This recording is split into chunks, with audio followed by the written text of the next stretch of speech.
बड़ी खबर जम्मू कश्मीर के सुजवा से। प्रधानमंत्री नरेंद्र मोदी के 2 दिन बाद जम्मू के सांबा सेक्टर में दौरा था, लेकिन इससे पहले आज आतंकियों ने सुजवा में बड़ी वारदात को अंजाम देने की कोशिश की, जिसे नाकाम कर दिया गया है। मुठभेड़ में 2 आतंकी मारे गए। हालांकि एनकाउंटर में सीआईएसएफ का एक जवान शहीद हुआ, 10 जवान हमारे जख्मी हुए हैं। ये माना जा रहा है कि मारे गए आतंकी विदेश से उनका ताल्लुक है, सीमा पार से आए हैं। सुंजवा में एनकाउंटर बीती रात ही शुरू हुआ और इस बीच सूत्र ये भी बता रहे हैं कि सुबह 4:25 पर चड्ढा कैंप के पास सीआईएसएफ की बस पर आतंकियों ने हमला बोल दिया। सीआईएसएफ ने पलटवार किया तो आतंकी भाग निकले, लेकिन करीब 4 घंटे की मुठभेड़ के बाद 2 आतंकियों को ढेर किया गया। हालांकि इसमें एक जवान शहीद हुआ, 10 जवान हमारे जख्मी हुए हैं। आपको बता दें, 2 दिन के बाद सांबा में प्रधानमंत्री नरेंद्र मोदी पहुंचने वाले हैं। धारा 370 हटने के बाद यह पहली बार होगा जब प्रधानमंत्री नरेंद्र मोदी वहां पर पहुंचेंगे, लेकिन उससे पहले ये तस्वीर सामने आई।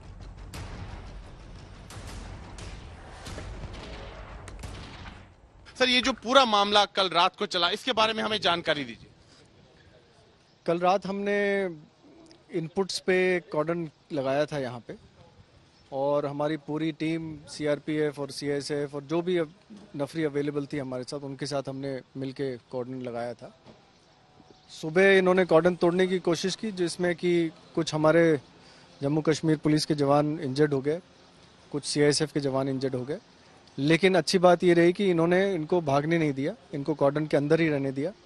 उसके बाद आज सुबह ये ऑपरेशन दोबारा चली, जिसमें मजीद यूनिट्स जितनी भी है, नज़दीक के जो आर्मी यूनिट है वो भी आ गई, और एनकाउंटर में 2 आतंकवादियों को मार गिराया गया है। ये किस संगठन से जुड़े हैं ये आतंकवादी? संगठन अभी कहना मुश्किल है, लेकिन जिस हिसाब से इनकी असला एम्युनिशन इनके साथ था और जिस किस्म के इन्होंने फायरिंग की हम पे, ऐसा लगता है लश्कर या जैश के आतंकवादी होंगे। तो विदेशी हैं, पाकिस्तानी आतंकवादी हैं?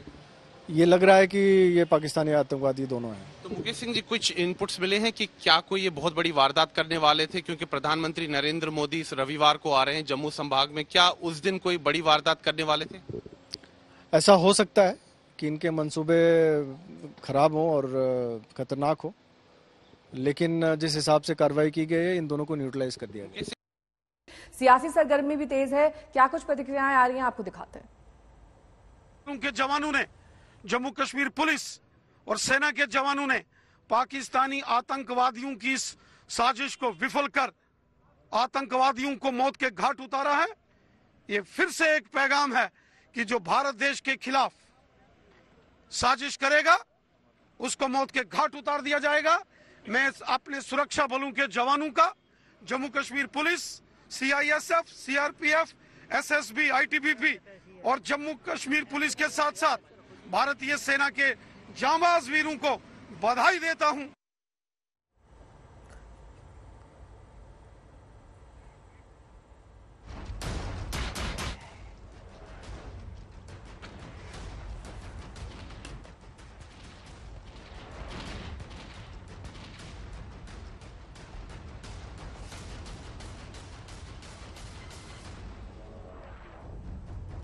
तो आत्मघाती हमले की साजिश, और एडीजी ने तमाम जानकारी दी कि कैसे इन आतंकियों के मंसूबे पर पानी फेर दिया गया। इन्हें कॉर्डन ऑफ एरिया में जैसे ही दाखिल किया और इस बस पर गोलियां बरसाई, वैसे ही यह एनकाउंटर शुरू हुआ, जिसमें 2 आतंकी मार गिराए गए। तो जो बस आप देख रहे हैं, सीआईएसएफ की वो बस, क्योंकि ये सूचना मिल रही थी कि इलाके में आतंकी हो सकते हैं, और जब उनकी घेराबंदी के लिए हमारे जवान बस में सवार होकर वहां पहुंच रहे थे, तभी कायराना हरकत इन आतंकियों ने की, वहां पर हमला कर दिया। हमारे 10 जवान इसमें जख्मी हुए हैं, एक जवान हमारा शहीद भी हुआ। उसके बाद पूरे इलाके को घेर कर आतंकियों पर नजर रखी गई, ड्रोन के माध्यम से भी नजर रखकर फिर इस पूरे मुठभेड़ को अंजाम दिया गया और दोनों आतंकी ढेर कर दिए गए।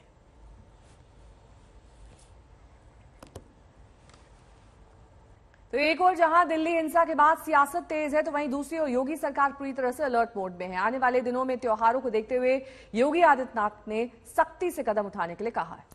लाउडस्पीकर को लेकर गाइडलाइंस जारी कर दी गई हैं, तो वहीं पुलिस को पूरी तरह से अलर्ट रहने का आदेश भी दे दिया गया है।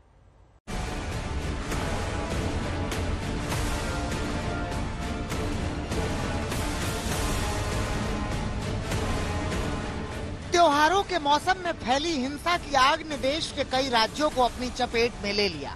कहीं शोभा यात्रा पर पथराव हुआ तो कहीं लाउड स्पीकर पर अजान को लेकर घमासान मचा हुआ है। ऐसे में योगी सरकार फुल एक्शन में है। आने वाले दिनों में ईद और हिंदू त्योहारों को देखते हुए सीएम योगी आदित्यनाथ ने पुलिस अधिकारियों के साथ बैठक की, हालात पर समीक्षा की और साफ आदेश दिया कि किसी भी तरह का धार्मिक उन्माद या हिंसा बर्दाश्त नहीं की जाएगी। ईद के त्योहार के दिन परशुराम जयंती भी मनाई जाएगी। इस संबंध में सबको निर्देश जारी हैं। कोई भी व्यक्ति किसी भी तरीके का प्रोवोकेटिव स्टेटमेंट न दे, इसके बारे में स्पष्ट निर्देश हैं। और जैसा कि एसीएस होम ने बताया कि अगर कोई भी व्यक्ति इस तरह का स्टेटमेंट जारी करता है तो उनको पहले नोटिस दी जाएगी। अगर उसके बावजूद भी उसमें सुधार नहीं हुआ तो हम कानूनी कार्रवाई करेंगे। इसके पहले लाउड स्पीकर और शोभा यात्रा को लेकर भी गाइडलाइन जारी की जा चुकी है, जिसके मुताबिक माइक और साउंड सिस्टम का इस्तेमाल किया जा सकता है, लेकिन ये सुनिश्चित करना होगा कि साउंड सिस्टम की आवाज धार्मिक परिसर से बाहर न जाए। अन्य लोगों को कोई असुविधा नहीं होनी चाहिए। नए स्थलों पर माइक लगाने की अनुमति न दी जाए। शोभा यात्रा या धार्मिक जुलूस बिना अनुमति के न निकाले जाएं। अनुमति देने से पहले आयोजक से शांति सौहार्द कायम रखने के संबंध में शपथ पत्र लिया जाए। अनुमति केवल उन्हीं धार्मिक जुलूसों को दी जाए जो पारंपरिक हो। नए आयोजनों को अनावश्यक अनुमति न दी जाए। लाउडस्पीकर के संदर्भ में विस्तृत निर्देश माननीय न्यायालयों के भी है। एक निर्धारित डेसिबल के ऊपर नहीं इनको जाना चाहिए।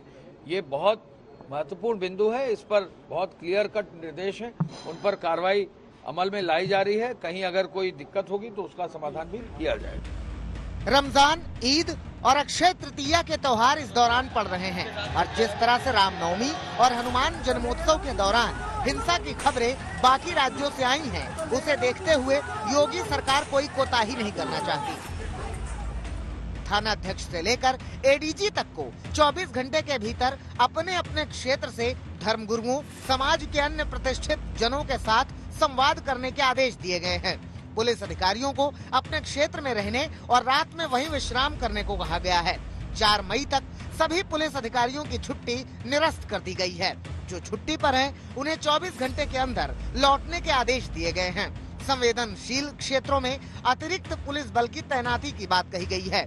ड्रोन से निगरानी के लिए कहा गया है। हर दिन पुलिस की पेट्रोलिंग के आदेश हैं। लखनऊ तहजीब का शहर है। लखनऊ में सब लोग साथ गंगा जमुनी तहजीब साथ रहते हैं, मिलजुल के रहते हैं और यहाँ सारे त्योहार, सारे कार्यक्रम सकुशल संपन्न होते हैं। सकुशल संपन्न होंगे। माननीय मुख्यमंत्री के जो निर्देश है उसका हम लोग पालन करा रहे हैं। सबसे मिल रहे हैं, सबसे जुल रहे हैं। पूरे एरिया में हम लोग की फुट पेट्रोलिंग चल रही है। हमारे अफसर, चाहे साथ में पीएसी, चाहे सीएपीएफ जो मिल रही है, उसके साथ मिलकर हम लोग घूम रहे हैं। इस बीच सरकार की गाइडलाइन की तस्वीरें भी सामने आने लगी। मथुरा में श्री कृष्ण जन्मभूमि में लगे लाउड स्पीकर की आवाज धीमे करने का फैसला किया गया है। सरकार के आदेश के बाद मंदिर ट्रस्ट ने ये फैसला लिया है। पिछले 10 वर्षों में कई बार माननीय सर्वोच्च न्यायालय, माननीय उच्च न्यायालय प्रयागराज द्वारा ऐसे निर्देश दिए जा चुके हैं, आदेश किए जा चुके हैं कि निर्धारित जो मानक है ध्वनि का जनता के लिए आबादी क्षेत्र में, उससे अधिक ध्वनि में कहीं पर भी माइक न चले। साफ है कि दिल्ली हिंसा के बाद से यूपी अलर्ट पर है और त्योहार को देखते हुए योगी सरकार पूरी तरह से एक्शन के मोड में है ताकि कोई विवाद हिंसा का रूप न ले। आज तक ब्यूरो। कानून व्यवस्था का मामला हो या फिर एक्शन लेने का, पुलिस इसके बीच की एक बड़ी कड़ी है। लेकिन कई बार पुलिस के एक्शन पर भी सियासत होती है। ऐसा एक सियासी खेल पंजाब में शुरू हो गया है। पहली बार आम आदमी पार्टी को पुलिस की ताकत मिली तो पंजाब पुलिस दिल्ली के चक्कर काट रही है। निशाने पर सरकार के विरोधी अब नजर आ रहे हैं। दिल्ली में आम आदमी पार्टी को सत्ता तो मिली लेकिन पुलिस नहीं मिली। ये कसर जब पंजाब में सत्ता पाने के साथ पूरी हुई तो पंजाब पुलिस अब दिल्ली के चक्कर काट रही है। सबसे पहले भगवंत मान की पंजाब पुलिस पहुंची अपने पुराने साथी और पार्टी से बागी हुए कुमार विश्वास के घर। कुमार विश्वास ने पुलिस के आने की तस्वीरें शेयर की तो वहीं भगवंत मान को चेतावनी भी दे डाली। सुबह सुबह पंजाब पुलिस द्वार पर पधारी है। एक समय मेरे द्वारा ही पार्टी में शामिल कराए गए भगवंत मान को आगाह कर रहा हूँ कि तुम दिल्ली में बैठे जिस आदमी को पंजाब के लोगों की दी हुई ताकत से खेलने दे रहे हो, वो एक दिन तुम्हें और पंजाब को भी धोखा देगा। देश मेरी चेतावनी याद रखे। कुमार विश्वास के खिलाफ रोपड़ थाने में धारा 153, 153A, 323, 341, 506 और 120B के तहत केस दर्ज किया गया है। रोपड़ पुलिस ने गाजियाबाद पहुंचकर कुमार विश्वास के घर पर समन रिसीव करवाया। कुमार विश्वास ने केजरीवाल पर खालिस्तान का साथ देने का आरोप लगाया था। इसी से जुड़े एक वीडियो के मामले में IT एक्ट के तहत ये केस दर्ज किया गया। ये कंप्लेनेंट हमारे पास आया था कि आम आदमी पार्टी के जो वर्कर हैं उनको मतलब कि रोका गया है और उनको खालिस्तान के साथ संबंधी नारे मारे गए हैं। ये जो सारा वतीरा है ये तब से शुरू हुआ है जब से मतलब कुमार विश्वास ने उन्होंने एक वीडियो वायरल किया था जिसमें वक्फवादी पार्टी के साथ उनके संबंध जुड़े थे। इसमें हमने उनको नोटिस सर्व किया है। हमारी टीम दिल्ली गई थी, उनको नोटिस सर्व किया कि जो इन्होंने वीडियो वायरल किए हैं कोई भी उनके पास सबूत हैं वो हमारे पास लेके आए सो दैट इसको तफ्तीश को सही तथ्यों के आधार पे किया जाए। अब पंजाब पुलिस के इस एक्शन पर विरोधी सवाल खड़ा कर रहे हैं। ब्रिटिश के प्रधानमंत्री बोरिस जॉनसन यहाँ पर पहुंच चुके हैं और सीधी तस्वीरें हम आपको हैदराबाद हाउस की दिखा रहे हैं जहाँ पर ब्रिटिश प्रधानमंत्री बोरिस जॉनसन पहुंच चुके हैं। उनके साथ प्रधानमंत्री नरेंद्र मोदी मौजूद हैं। यही दरअसल वो जगह है जहाँ पर कई अहम समझौतों पर करार हो सकता है, बातचीत हो सकती है द्विपक्षीय और बहुपक्षीय, जिसमें ट्रेड को लेकर अहम वार्ता ये माना जा रहा है, पार्टनरशिप पर बात, और लंबे समय से प्रगाढ़ रिश्ते रहे हैं ब्रिटेन और भारत के, उन्हें और मजबूत करने की ओर ये कदम माने जा रहे हैं बोरिस जॉनसन के और प्रधानमंत्री नरेंद्र मोदी के। 2 दिवसीय बोरिस जॉनसन का ये दौरा और आज दूसरा दिन दिल्ली में एक के बाद एक उनके सुबह से कार्यक्रम, और अब ये कार्यक्रम का सिलसिला हैदराबाद हाउस तक पहुंच चुका है। उनके आवभगत के लिए, उनके सम्मान के लिए तो दोनों नेताओं के बीच व्यापार, रक्षा और अन्य ऐसे मुद्दे हैं जिन पर बातचीत होगी। रूस यूक्रेन युद्ध के बीच ब्रिटिश पीएम का भारत दौरा दोनों देशों के लिए काफी अहम इस वक्त माना जा रहा है, और ये तस्वीरें आपको दिखा रहे हैं प्रधानमंत्री नरेंद्र मोदी के साथ।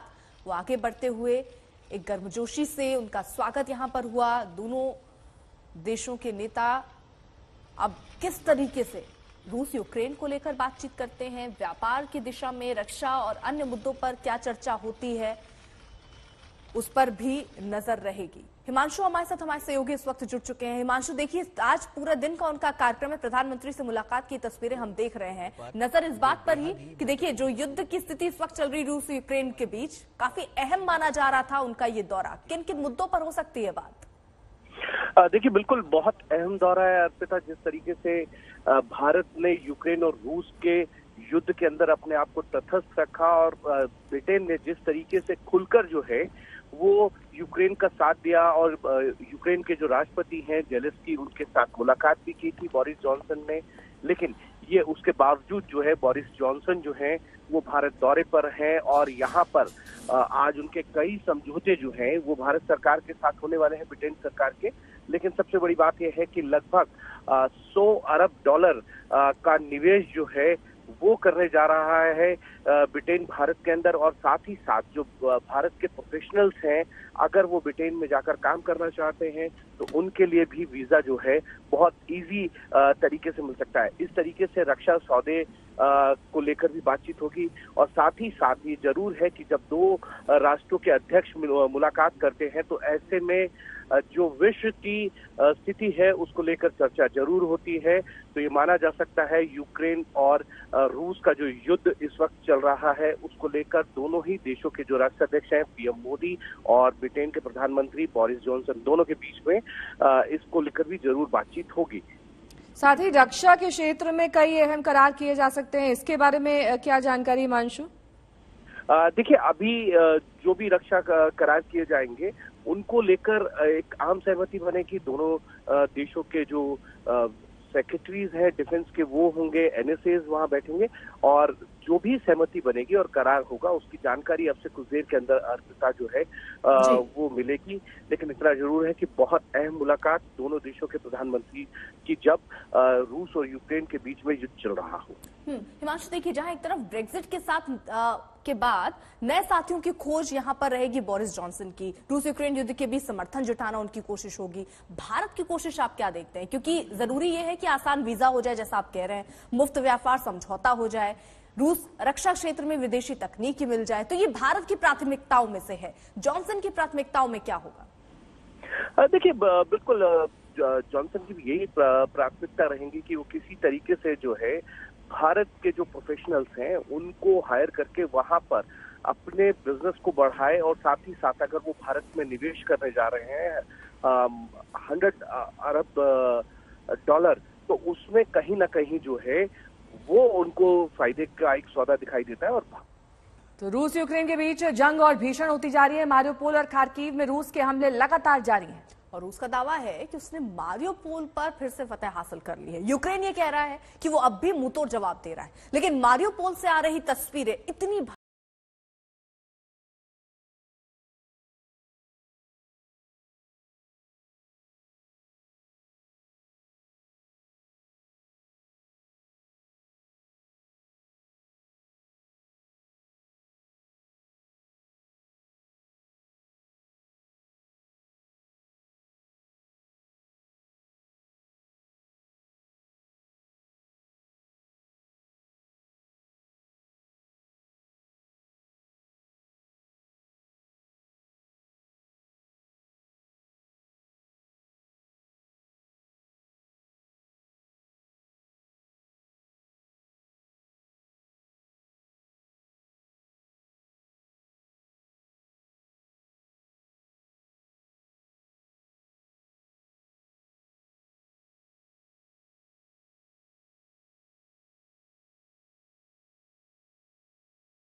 की हालत देखकर ज़ेलेंस्की का खून उबल रहा है, लेकिन वो कुछ नहीं कर पा रहे हैं।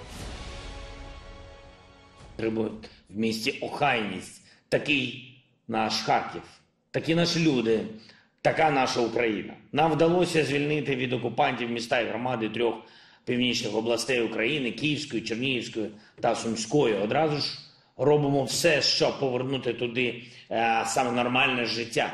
Російські війська знищили або пошкодили. मारियोपोल यूक्रेन का बड़ा कारोबारी केंद्र रहा है और आज मारियोपोल को उसी की कीमत चुकानी पड़ रही है। पुतिन मारियोपोल को तबाह करने पर तुले हैं, क्योंकि मारियोपोल उनकी आंखों को खटकता रहा है। इस शहर की वीरानगी यहाँ की खामोशी बता रही है कि पुतिन अपने प्लान में कामयाब रहे हैं। कीव से राजेश पवार के साथ मौसमी सिंह, खार्किव आज तक। यूक्रेन के एक और शहर खार्किव भी रूसी हमले से खस्ता हाल हो गया है। पुतिन आर्मी खार्किव पर लगातार हमले कर रही है। आज तक संवाददाता मौसमी सिंह खार्किव में लगातार बनी हुई हैं। रूसी हमलों के बीच से वो रिपोर्ट भेज रही हैं। ग्राउंड जीरो में क्या हालात है, ये रिपोर्ट देखिए।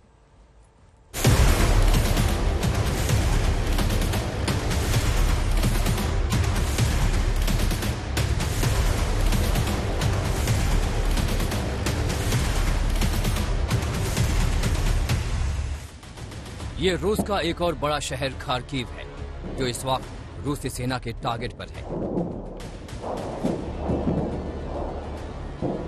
रूसी सेना यहां अंधाधुंध हमले कर रही है।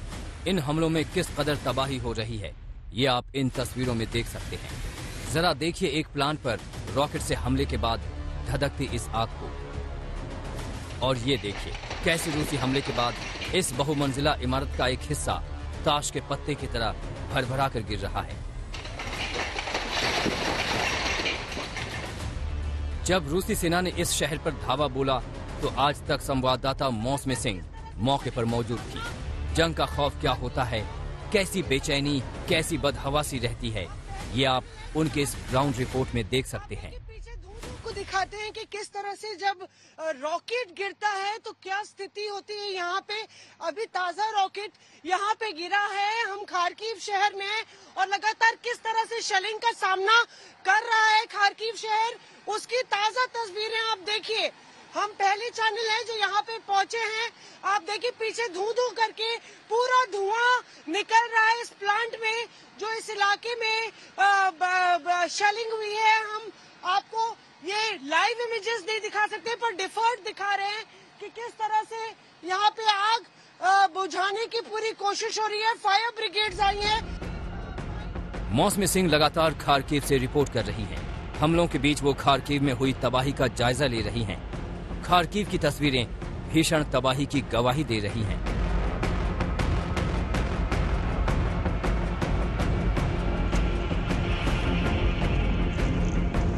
सड़क के बीचों बीच आप देख रहे हैं ये गाड़ी किस तरह से जल के खाक हो गई है। पर दुख की बात यह है कि दो लोग इस गाड़ी में सफर कर रहे थे, वो भी खाक हो गए हैं। आज तक ये तस्वीरें आपको दिखा रहा है कि किस तरह से मिसाइल हमले में यहाँ पे जो लोगों की क्षति हो रही है, लगातार मरने वालों की संख्या बढ़ती जा रही है। मौसमी सिंह हमले में तबाह एक घर के भीतर भी गई। वहाँ तबाही चारों तरफ बिखरी पड़ी थी। खार्किव में जब आप कहीं भी हो तो आपको लगातार बमों की आवाज आती रहती है। कुछ इस तरह से दर्जनों बम यहाँ पे बरस रहे हैं और उसके सबूत यहाँ पे आप देखिए, सामने भी शीशे टूटे हुए नजर आ जाएंगे आपको और पूरा सुनसान और वीरान है। यहाँ पे रॉकेट गिरा था जिसको अथॉरिटीज ने यहाँ से उठा लिया है। तबाही का ये सिलसिला फिलहाल थमता नहीं दिख रहा है। दो देश दुश्मनी की सीमाएं लांघने में लगे हैं और इसमें ये शहर स्वाहा हो रहे हैं। मौसमी सिंह, खार्किव, आज तक। तो खार्किव के हालात बताती मौसमी सिंह की एक और रिपोर्ट आपको दिखा देते हैं जिसमें तबाही की तमाम तस्वीरें। ये है खार्किव के नेशनल स्पोर्ट्स कॉम्प्लेक्स की हालत। दरअसल हमले उन जगहों पर हो रहे हैं जो चीज राष्ट्रीय है, जो चीज यूक्रेनी है, जो चीज पावर से जुड़ी है और जो चीज इस इलाके की खुशहाली से जुड़ी है। और ये आप देखिए हश्र हुआ है, 5 बम इस स्पोर्ट्स कॉम्प्लेक्स पर गिरे, छत तो उड़ी गई। साथ में आप देखिए कि किस तरह से जो पूरी जिम की मशीन्स हैं, ये जिम रूम है, यहाँ पे किस तरह से कांच ही कांच सब जगह पड़ा हुआ है। मशीन्स बुरी तरह से खराब हो गई हैं और मेन सेंटर हुआ करता था ये खिलाड़ियों के लिए, क्योंकि लगातार अगर आप देखें तो एक देश की जो प्रगति होती है वो स्पोर्ट्स में कितना अच्छा करता है उससे भी जोड़ा जाता है। और यहाँ पे अब मशीनों का ये हालत हो गई है। ये एक ऐसा कॉम्प्लेक्स था जिसमें बास्केटबॉल से लेके बाकी सारे स्पोर्ट्स होते थे। शहर के बच्चे से लेके युवा यहाँ पे आते थे। और ये देखिए आप जिम्नास्टिक्स के लिए भी ये मशीन्स हैं, पर पूरा जो ऊपर से सामान गिरा तो सब यहाँ पे पूरी जो बिल्डिंग है वो ध्वस्त हो गई। 1 नहीं 2 नहीं 5 बम इस पूरे इलाके पर गिराए गए और लगातार ऐसी तमाम इमारतें हैं जिनको निशाना बनाया जा रहा है, जिससे कहीं ना कहीं यूक्रेन की जनता को लगता है उनको सबक सिखाने के लिए रूसी सेना इस तरह से हमले कर रही है। कैमरा पर्सन परमिंदर के साथ मौसमी सिंह, खार्किव, आज तक। तो पुतिन चेतावनी पर चेतावनी दे रहे हैं। नाटो और अमेरिका को खबरदार कर रहे हैं कि वो यूक्रेन में दखलंदाजी से दूर रहे। 3 दिन पहले रूस ने इंटरकॉन्टिनेंटल बैलिस्टिक मिसाइल का परीक्षण किया था, लेकिन बाइडेन बेखौफ दिख रहे हैं। अमेरिका यूक्रेन को भरपूर सैन्य मदद दे रहा है। अमेरिका की तरफ से घोस्ट ड्रोन यूक्रेन को भेजे जा रहे हैं।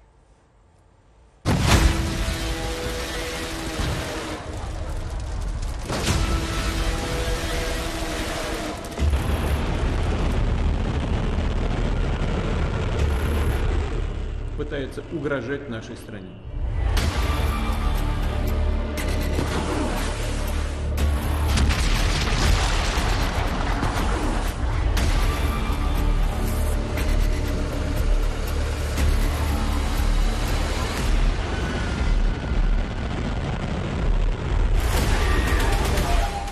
अप्रैल को पुतिन ने सरमत मिसाइल की कामयाब लॉन्चिंग की, मिसाइल टेस्ट का वीडियो जारी किया और दुश्मनों को खबरदार रहने का पैगाम दे दिया। Будет укреплять боевой потенциал наших вооруженных сил, надежно обеспечит безопасность. यूक्रेन से युद्ध के बीच ये मिसाइल टेस्ट सिर्फ एक परीक्षण नहीं, युद्ध की भाषा में एक बड़ा संदेश है, क्योंकि ये कोई ऐसी वैसी मिसाइल नहीं बल्कि महाविनाशक मिसाइल है। रूस की सरमत मिसाइल एक इंटरकॉन्टिनेंटल बैलिस्टिक मिसाइल है जो दुनिया में कहीं भी किसी भी टारगेट को ध्वस्त कर सकती है। ये मिसाइल ताकतवर रडार और ट्रैकिंग सिस्टम को भी चकमा दे सकती है। इसलिए 16,000 मील प्रति घंटे की रफ्तार से एक ही बार में 15 परमाणु बम गिराने की क्षमता रखने वाली इस मिसाइल का लाइव परीक्षण पुतिन ने खुद देखा और दुनिया को ये ताकीद भी कर दी कि सरमत से सावधान रहने में ही भलाई है। Это большое знаменательное событие в развитии перспективных систем вооружений российской армии. Новый комплекс обладает высочайшими тактико-техническими характеристиками и способен преодолевать все современные средства противоракетной обороны. रूसी भाषा में सरमत का मतलब होता है शैतान। पुतिन के इस शैतानी प्लान पर बाइडेन ने यूं रिएक्ट किया जैसे ये कोई बड़ी बात नहीं। पेंटागन ने इसे रूटीन टेस्ट बताकर नजरअंदाज करने की कोशिश की, लेकिन अमेरिका भी जानता है कि पुतिन को लेकर कोई भी राय बनाना जोखिम भरा हो सकता है। अमेरिका ढीला नहीं पड़ सकता।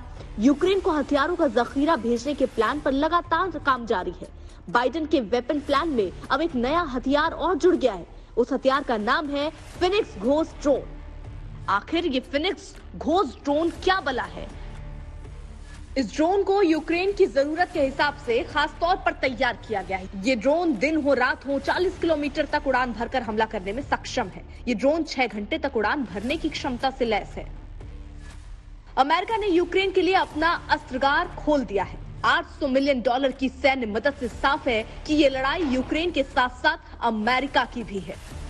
आज तक ब्यूरो।